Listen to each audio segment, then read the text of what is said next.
next 2 years is Ontario's share of infrastructure. You will also know that most municipalities are going to have a really tough time trying to come up with their one-third share because of the financial constraints they find themselves in. My question to you is your government prepared in order to offset some of the one-third share for those municipalities who can't afford to participate?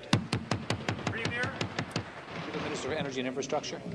Thank you very much, Infrastructure. I'm pleased again to have a chance to address the same question that was raised yesterday by the same party. The word that I used in the answer yesterday was to recognize the necessity of flexibility. Various municipal projects have already been highlighted to our government, to the federal government, where municipalities have indicated most certainly their willingness to participate on a one-third basis, and indeed some of the infrastructure programs, like the communities component of the Building Canada Fund, is structured on the notion of partnership amongst 3 levels of government. So no doubt substantial elements of the resources will be matched by municipalities, but in conversation with Minister Baird, we both come to the understanding that municipalities will have difficulty participating in some projects, and it will be necessary for senior levels of government to offer flexibility around this. But let's not pretend that there isn't capacity for municipalities to match some of this funding. That's further leverage and more capacity for stimulative effect, and that's something that I think that we could all celebrate. Thank you, Mr. Speaker. Supplementary.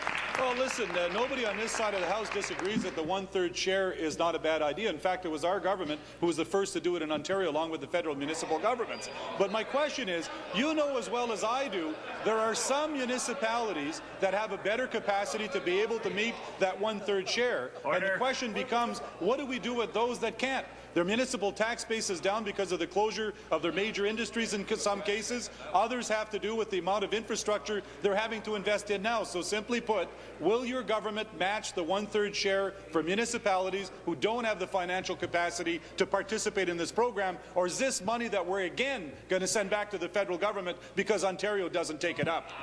With respect, you're at serious risk of missing, I think, missing the play here. Firstly, it's not established that every dollar is a one-third program. A roads project, as an example, on a provincial highway is not a place where we have expectation of a matching share from municipalities. At the heart of the matter, though, there are some of these programs that build on the notion of one-third partnership, and we recently sent $1.1 billion to municipalities, much of that for infrastructure, much of which remains unallocated, and certainly would be a very, very good point of leverage. The member makes a suggestion that Ontario take on a municipal share well in advance of knowing what that really looks like, Mr. Speaker. We want to make sure that we're operating in equal partnership with the senior level of government, the Government of Canada. That will be our goal. But I assure the member we recognize that municipalities are in differing circumstances, and we will seek to be flexible on all of these points as we move forward. Thank you, Mr. Speaker.